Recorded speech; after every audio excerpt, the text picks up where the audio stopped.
and talk about the 2022 Pan America Special. After about 1,500 miles, I'm at, I think, 1,370, maybe almost 1,400 by now. And it's a great bike. Um, I've never had a adventure bike, but I've had several UJs, like UJMs, like typical Japanese style bikes. The CB is what I mean. Basically, yeah, I've had the CB, I've had one Kawasaki K bike, two Sportsters, which I kind of consider after the Evolution Sportster came out, it was Harley's response to the, universal Japanese motorcycle idea. And here we finally have Harley's basically like response to that trend in motorcycling to instead of have the CB 750 and the Z 750 be the traditional motorcycle, it's now the adventure bike. It's been taken over by the R1200, the Africa Twin, the Super Tenere, the Tenere 700, bikes like that. The Tiger.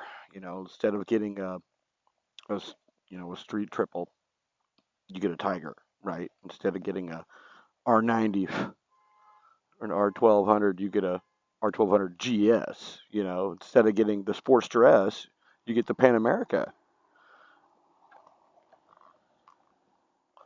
Finally, Harley's kind of grown up and done this and joined the pack, and I'm really having a lot of fun with it.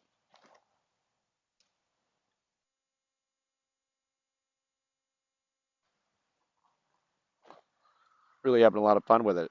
It's a good bike. It's given me a few issues so far, but nothing like that's like deal breaking.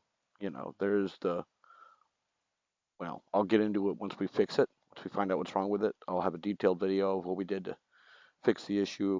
Every now and then, I've had it about 3 or 4 times. Had a fault warning, and there's a fault with the suspension where it sticks in the high mode when you're pulling up at stops. It doesn't lower. I think it's only the rear, but I think it's enough to make the whole system not work. So I've already checked how you're supposed to diagnose that, and should be able to get that done Tuesday of this week. So I will report back with what we had to do to take care of that. But I'll also be getting the 1,000 mile service performed. It really needs that chain adjustment. It really needs that clutch adjustment. It really needs all the things checked. Make sure everything's running as it should. Instead of cleaning the air filter, we'll be taking out the very small stock air box, stock air filter, putting in the extreme flow air filter, which is $119.95 retail. Seems worth it. I'll also be putting on the Screaming Eagle titanium high flow muffler, high flow exhaust system. It's going to delete the resonator box down yonder and replace the factory can with a high flow elbow and a titanium muffler system. And I was curious. I had seen a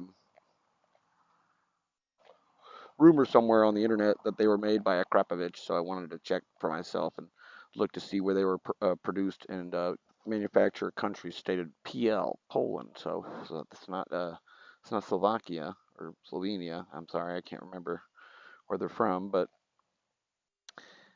I don't know. Maybe it is, maybe it isn't. We'll find out. I looked at it the other day. It came in Friday, but I couldn't tell. Couldn't tell where, or who made it.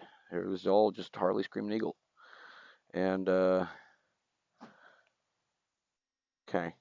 and doing that and getting the top box to match the side cases here. We got these side cases are actually pretty good. There's a more comprehensive review out on the YouTubes where he reviews just the side cases. There's one of my customers. Don't know which one, but it's a Sportster 1200. Um, the cases are pretty good. The short windshield is pretty good if it's this time of year. But if you're on the road trip, you want to change it back to the stock one because this is much better at highway speeds, going real fast. Yeah, everybody's bitched that these bark busters aren't bark busters, but Harley doesn't call them bark busters, wind deflectors. Other than that, it's a really capable bike. It's really good. I like it. I'm putting a lot of money on accessories and probably get the settlement seat soon too. So, but I'll report back with what we find with that fault code diagnostics and repair. But so far, I'm really enjoying this 2022 Pan America Special. Thanks for watching.